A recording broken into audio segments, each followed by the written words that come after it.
हाथ पर हाथ धर कर मत बैठे रहो, अपने कर्म को करते रहो और एक ना एक दिन ऐसा आएगा कि आप अपनी मंजिल तक पहुंचोगे। ये शिव पुराण कहता है। व्यक्ति कर्म ही ना करे और सोचे कि मुझे मंजिल मिल जाए तो ये बहुत कठिन। समंदर समुद्र अच्छे से अच्छे जहाज को भी डुबा देता है।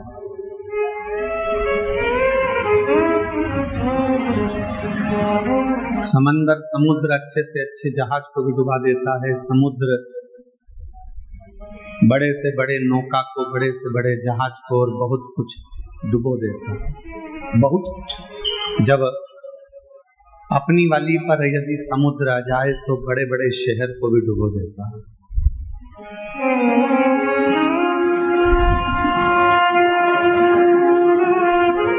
समंदर समुद्र जहाज डुबो देता है, बड़े बड़े क्रूज डुबो देता है, बड़े बड़े शहर को भी वो अपने अंदर सामर्थ्यता रखता है डुबोने की।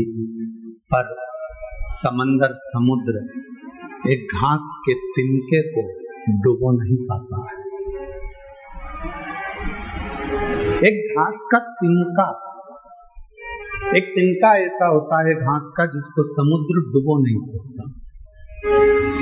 किसी ने समंदर से कहा, समुद्र से कहा कि तुमने पूरा जहाज डुबो दिया, तुमने पूरी बस्तियां डुबो दी, तुमने कई शहर डुबो दिए, तुमने कई नगर डुबो दिए, ना जाने तुमने कितना कितना जहाज, कितने कितने रूट अंदर डुबो दिए, और तुम एक घास का तिनका नहीं डुबा पा रहे।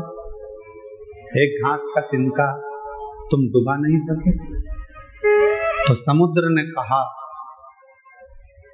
ये घास का जो तिनका है ये एकदम हल्का, एकदम हल्का, और ये जो घास का तिनका है ये परमात्मा पर समर्पित होकर रहता, इसलिए इसको डुबा नहीं सकते। हल्का।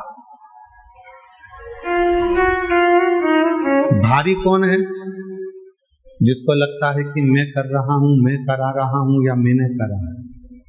हल्का कौन है? जिसने सोच लिया कि मैंने कुछ नहीं कराया, कराने वाला तो देवाधिदेव महादेव है, मैं तो केवल एक निमित्त हूं। फैक्ट्री में काम करने वाले मालिक को ज्यादा चिंता होती है कि फैक्ट्री में काम करने वाले मजदूर को ज्यादा चिंता होती है? फैक्ट्री की चिंता मजदूर को ज्यादा नहीं होती, फैक्ट्री की चिंता मालिक को ज्यादा है।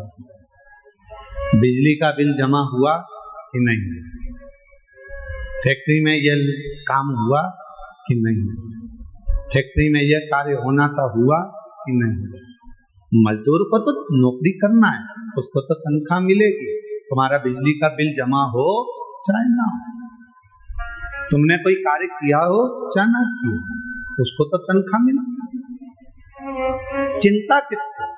तो कहा मालिक को चिंता है, रात भर सो नहीं पाता, जागता रहता है, नींद की गोली खाता है, विश्राम करता है, पर नींद नहीं आती, नींद उछट जाती है क्योंकि मालिक को चिंता है।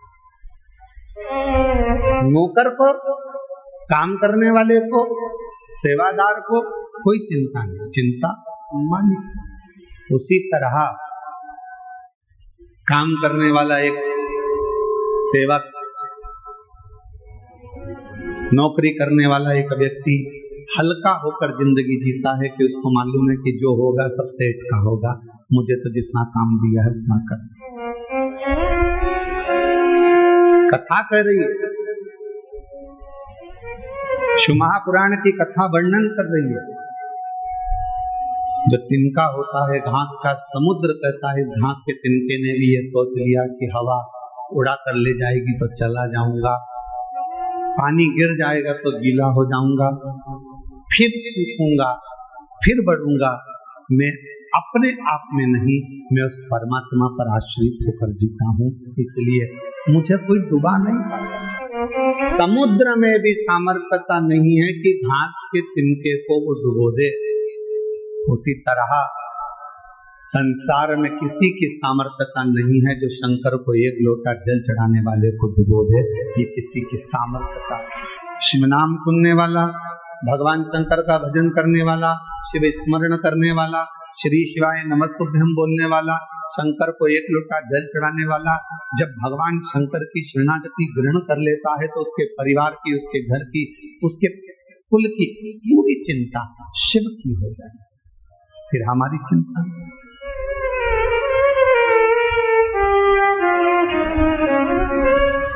हल्के होकर जो सब परमात्मा पर छोड़,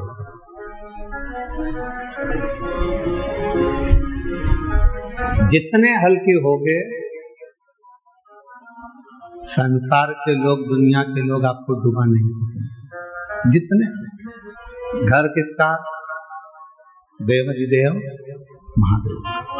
परिवार किसका? बोलते जाओ,